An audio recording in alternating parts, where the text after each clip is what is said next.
कुछ पाने की हो आस आस, कोई अरमा हो जो खास खास आशाएं, हर कोशिश में हो बार बार, करे दरियाओं को आर पार।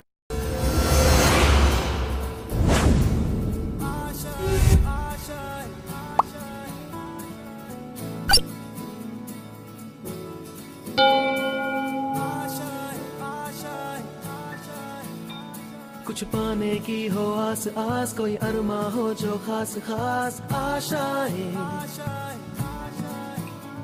हर कोशिश में हो बार बार, करे दरियाओं को आर पार। नमस्कार साथियों, आप लोग कैसे हो। उम्मीद करता हूं कि आप लोग अपनी पढ़ाई को कंटिन्यू कर रहे होंगे।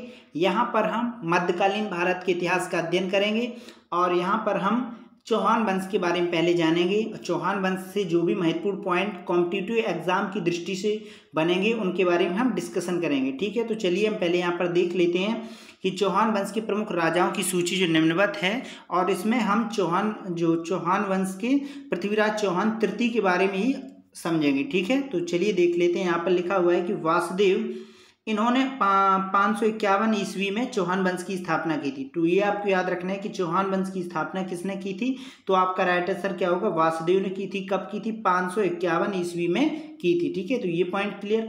दूसरे पॉइंट के बारे में बात करें तो राजा अजय राज, जो 1105 से 1133 ईस्वी के बीच रहे, इन्होंने 1113 में अजमेर नगर की स्थापना की। यदि आपसे पूछा जाए कि अजमेर नगर की स्थापना किसने की, तो आपका राइट आंसर क्या होगा, राजा अजय राज ने की थी। ठीक है, तो ये पॉइंट क्लियर।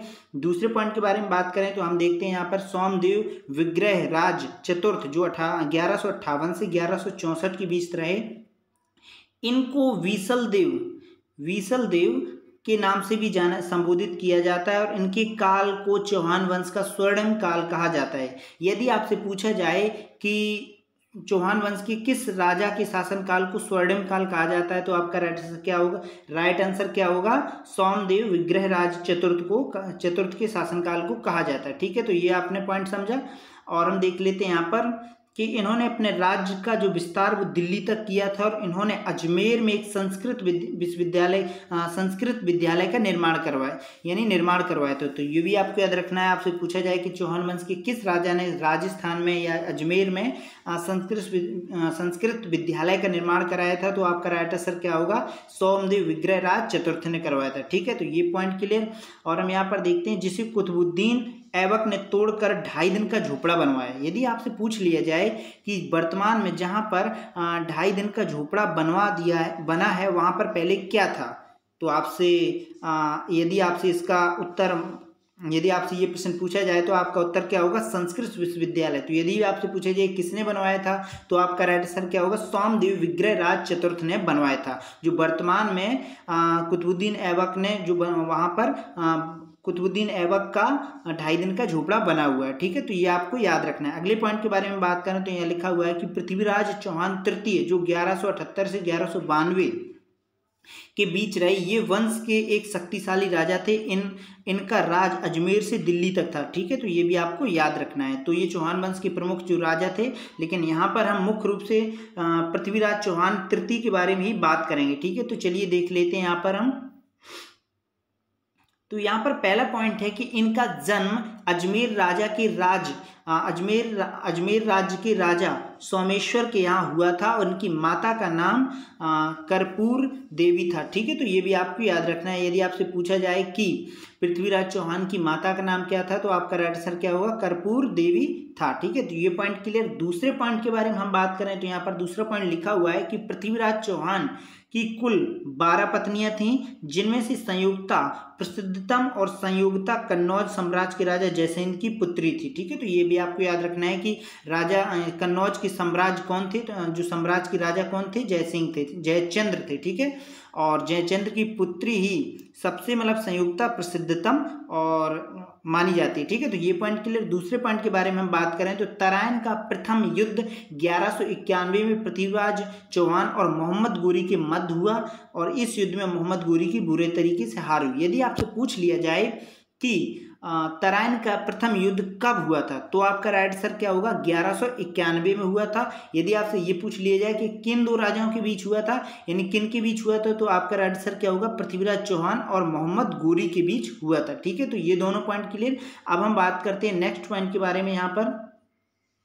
यहाँ पर नेक्स्ट पॉइंट दिया गया है कि मोहम्मद गोरी का असली नाम मोहम्मद बिन साम था। यदि आपसे पूछ लिया जाए कि 1191 में तराइन युद्ध के समय जब पृथ्वीराज से मोहम्मद गोरी युद्ध कर रहा था तो उसका असली नाम क्या था? तो आपका राइट आंसर क्या होगा? मोहम्मद बिन साम था। ठीक है, और तथा इसका भारत पर आक्रमण करने का प्रमुख उद्देश्य एक मुस्लिम राष्ट्र स्थापित करना था। ठीक है, तो ये भी आपको याद रखना है। आपको यहाँ पर कंफ्यूजन नहीं होना है कि मोहम्मद गोरी था और एक महमूद गजनवी था। ठीक है, दोनों के बारे में हम आपको बता दें कि जो मोहम्मद गोरी था उसका मुख्य उद्देश्य मुस्लिम राष्ट्र यानी भारत को मुस्लिम राष्ट्र स्थापित करना था, जबकि मोहम्मद बिन महमूद गजनवी की बात करें तो महमूद गजनवी का मुख्य उद्देश्य भारत की संपदा को लूटना था, जिस पर सोमनाथ मंदिर पर आक्रमण किया था। ठीक है, वहां से जो संपदा लूट ले गए थे। तो दोनों पॉइंट क्लियर यहाँ पर कि हमने आपको बताया कि मोहम्मद गोरी का जो असली नाम क्या था? मोहम्मद बिन साम था। ठीक है, ये पॉइंट क्लियर। दूसरे पॉइंट के बारे में हम बात करें तो ये अफगानिस्तान के गोमल दर्रे से होता हुआ भारत आया था और गोमल दर्रा वर्तमान में अफगानिस्तान और पाकिस्तान के मध्य गुजरने वाली डूरंड रेखा पर स्थित है। ठीक है, तो ये भी आपको याद रखना है। आपसे पूछ लिया जाए कि मोहम्मद गोरी भारत में किस रास्ते से आया था, तो आपका राइट आंसर क्या होगा? कि अफगानिस्तान के गोमल दर्रे जो वर्तमान में पाकिस्तान और अफगानिस्तान के बीच है, लेकिन वो किस गुजरने वाली रेखा के बीच है? डूरंड रेखा पर स्थित है। ठीक है, तो ये पॉइंट क्लियर। कौन सा दर्रा था? गोमल दर्रे से होकर। ठीक है, तो ये पॉइंट क्लियर। अगले पॉइंट के बारे में हम बात करें तो यहाँ पर लिखा हुआ है कि अफगानिस्तान को पहले घोर कहा जाता था। यदि आपसे पूछा जाए कि घोर किस देश किसे कहा जाता, तो आपका राइट आंसर क्या होगा? घोर को अफगानिस्तान को कहा जाता। ठीक है, और इसलिए मोहम्मद बिन साम घोरी कहा जाने लगा। ठीक है, तो ये भी आपको याद रखना है। और जो कालांतर में गोरी बन गया, तो ये भी आपको याद रखना है। यदि आपसे पूछा जाए कि मोहम्मद गोरी जो है, मोहम्मद गोरी में जो गोरी शब्द है वो कहाँ से आया है, तो पहले आपको ये याद रखना है कि अफगानिस्तान को प्राचीन में क्या कहा जाता था? घोर कहा जाता था। और जब मोहम्मद बिन साम को क्या कहना जाने लगा? घोरी कहा जाने लगा, लेकिन फिर इसे उसे धीरे धीरे गोरी कहा जाने लगा और फिर उसका नाम क्या बन गया? मोहम्मद गोरी बन गया। ठीक है, तो ये भी आपको याद रखना है। अब हम बात करते हैं नेक्स्ट पॉइंट के बारे में। तो यहाँ पर देख लेते हैं कि गोमल दर्रे से आते हुए पहले इसने मुल्तान फिर कच्छ पर विजय प्राप्त किया। पहले इसने मुल्तान पर विजय प्राप्त की, फिर कच्छ पर विजय प्राप्त की। और तराइन का दूसरा युद्ध, यानी पहला युद्ध तो मोहम्मद गोरी और पृथ्वीराज तृतीय चौहान के बीच हुआ था, जिसमें मोहम्मद गोरी की हार हुई थी। दूसरे में देखते हैं तो तराइन के दूसरे युद्ध में यानी 1192 में दूसरा युद्ध हुआ था, जिसमें मोहम्मद गोरी ने पृथ्वीराज चौहान को बुरी तरह पराजित किया तथा पृथ्वीराज की मृत्यु हो गई। यानी पहले युद्ध में पृथ्वीराज चौहान जीता, जबकि दूसरे युद्ध में मोहम्मद गोरी जीता। ठीक है, तो दोनों पॉइंट आपको याद रखना है कि तराइन का प्रथम युद्ध 1191 में हुआ, तराइन का द्वितीय युद्ध 1192 में हुआ। तो दोनों पॉइंट क्लियर। अब और दूसरे में आपको याद रखना है कि प्रथम युद्ध में प्रथम जो तराइन युद्ध 1191 में हुआ उसमें पृथ्वीराज चौहान जीता था, जबकि द्वितीय में यानी 1192 में तराइन का द्वितीय युद्ध हुआ, इसमें मोहम्मद गोरी जीता। ठीक है, तो दोनों पॉइंट आपको याद रखना है। अब हम नेक्स्ट पॉइंट के बारे में बात करें तो यहाँ पर नेक्स्ट पॉइंट लिखा हुआ है कि चंदबरदाई पृथ्वीराज चौहान के राजकवि थे। यदि आपसे पूछा जाए कि चंदबरदाई किसके दरबार में रहा करते थे, तो आपका राइट आंसर क्या होगा?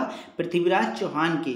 और इनकी प्रसिद्ध रचना पृथ्वीराज रासो, यानी चंदबरदाई की प्रसिद्ध रचना क्या है?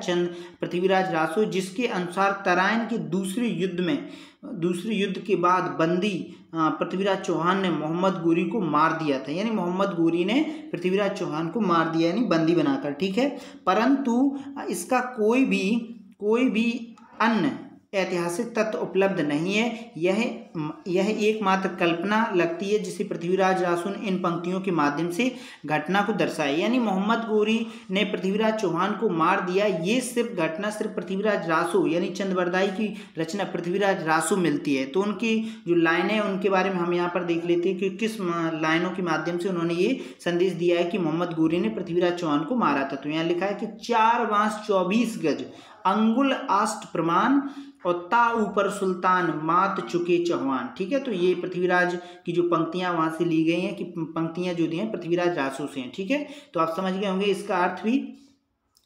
और हम नेक्स्ट पॉइंट के बारे में बात करें तो यहाँ पर नेक्स्ट पॉइंट लिखा हुआ है कि मोहम्मद गोरी ने एक और शक्तिशाली कन्नौज राजपूत शासक जयचंद को 1194 में चंदावर के युद्ध में पराजित किया। तो ये भी आपको याद रखना है कि चंदावर का युद्ध किन के बीच हुआ था। तो पहला पॉइंट आपको याद रखना है कि चंदावर का युद्ध किन राजाओं के बीच हुआ था। तो आपको राइट आंसर क्या होगा, मोहम्मद गोरी और जयचंद, जो कहाँ का शासक था, कन्नौज का शासक था। ठीक है, पहला। दूसरा पॉइंट आपको याद रखना है ये कब हुआ था, 1194 में हुआ था। यानी मोहम्मद गोरी ने 3 युद्ध तो लड़े। पहला 1191 में जिसमें पृथ्वीराज चौहान जीता, दूसरे में 1192 में तराइन का युद्ध जिसमें मोहम्मद गोरी जीता, और तीसरा जो 1194 में चंदावर के युद्ध में पराजित कौन हुआ था, जयचंद हुआ था। और कौन जीत गया था, मोहम्मद गोरी जीत गया। ठीक है, तो ये पॉइंट क्लियर है। दूसरे पॉइंट के बारे में हम बात करें तो यहाँ पर दूसरा पॉइंट लिखा हुआ है कि झेलम क्षेत्र में नदी के किनारे मोहम्मद गोरी को गोखर नामक जाट कबीले के लोगों ने अपने ऊपर 1205 में हुए हमले के बदला लेने के लिए 1206 में मार डाला था। ठीक है, तो ये आपको याद रखना है कि झेलम क्षेत्र में नदी के किनारे मोहम्मद गोरी को गोखर नामक जाट कबीले के लोगों ने अपने ऊपर 1205 में हुए हमलों से बदला लेने के लिए 1206 में इसे मार डाला था। ठीक है, तो ये भी आपको याद रखना है कि मोहम्मद गोरी की हत्या किसने की थी, गोखर नामक जाट कबीलों के लोगों ने की थी। ठीक है, दूसरे पॉइंट के बारे में हम बात करें तो मोहम्मद गोरी की मृत्यु के बाद उसकी कोई संतान न होने के कारण उसके गुलाम कुतुबुद्दीन ऐबक ने अपना राजवंश की स्थापित किया, जिसे मामलूक या गुलाम वंश कहा जाता था। ठीक है, तो ये याद रखना है कि मोहम्मद गोरी की कोई संतान ना होने के कारण आगे वंश नहीं चला, जिस कारण से उसका जो गुलाम था यानी मोहम्मद गोरी के गुलाम था वो कुतुबुद्दीन ऐबक ने अपने राजवंश का स्थापित किया, जिसे मामलूक या गुलाम वंश के नाम से जाना जाता है। ठीक है, तो यहाँ पर हमने मध्यकालीन भारत के इतिहास के बारे में पहला चैप्टर के बारे में जाना, यहाँ पर चौहान वंश के बारे में। अब हम नेक्स्ट वीडियो में एक नए टॉपिक के साथ मिलेंगे। तो फिर मिलते हैं, तब तक के लिए नमस्कार।